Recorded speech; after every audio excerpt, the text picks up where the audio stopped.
በኢትዮጵያ በ2018 ዓመተ ምህረት የኢኮኖሚ እድገት አፈጻጸሙ የላቀ እንደሆነና 10.2 በመቶ እድገት እንደሚጠበቅ በተላከልን ሪፖርት ተገልጿል። በርካታ አፈጻጸሞችም እዛው ውስጥ ተጠቅሰዋል። በሌላ በኩል የኢኮኖሚና ልማት ጥናት ምሁራን የኢትዮጵያ ኢኮኖሚ ከፍተኛ ፈተናዎች የተደቀነበት እንደሆነ ያብራራሉ። እንደ ማሳያም በአገሪቷ ያለው በጣም ከፍተኛ የዋጋ ንረት፣ በጣም ከፍተኛ የውጭ ዕዳ፣ ስር የሰደደ የውጭ ምንዛሬ እጥረት፣ በጣም ከፍተኛ የወጣቶች ስራ አጥነትና በእጅጉ ዝናብ ላይ ጥገኛ የሆነ ግብርና ይጠቀሳሉ። ከነዚህ ኢኮኖሚ ፈተናዎች የወጣት ስራ አጥነት ችግር ገዝፎ ይታያል።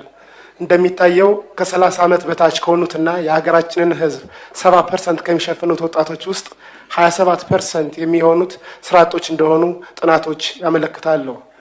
ይህንን የወጣቶች ስራ አጥነት ቁጥር ለመቀነስ የተለያዩ የመፍትሄ ሀሳቦች ይሰነዘራሉ።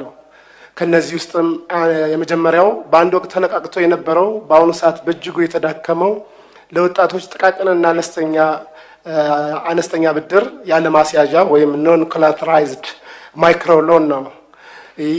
ሁለተኛ በርካታ የሰው ኃይል ሊያሰማሩ የሚችሉ ትላልቅ የመንግስት ፋብሪካዎች ናቸው። ይህም አዳዲስ የመንግስት ፋብሪካዎች የሉም፣ ያሉትም የመዳከምና ስራ የማቆም ነገር ይታያል።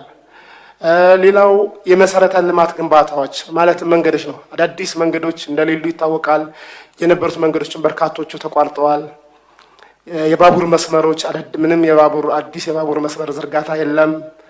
የቤቶች ግንባታዎች ከፍተኛ ገቢ ላላቸው ብቻ ያተኮረ የቤቶች ግንባታዎች አብዛኛውን የመንግስት ሰራተኛና አነስተኛ የኑሮ ደረጃ የማይወክል የቤት ግንባታ ነው ያለው።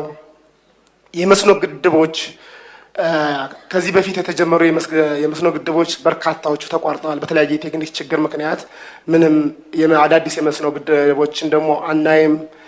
የኤሌክትሪክና የቴሌኮሙኒኬሽን ማስፋፊያዎችን ችግር አለባቸው። እነዚህ ችግሮች የወጣት ስራ አጥ ቁጥርን ለመቀነስ እንቅፋት እንደሆነ ይገለጻል። ይህንን ግዙፍ የወጣቶች ስራ አጥነት ችግር ለመፍታት ለመሆኑ መንግስት ምን እየሰራ ነው? ከላይ ለጠቀስኩት የኢኮኖሚ ችግር አባባሽ ምክንያቶች ውስጥ በዋነኝነት የሚጠቀሰው በሀገሪቱ ውስጥ ያለው የሰላም እጦት ነው።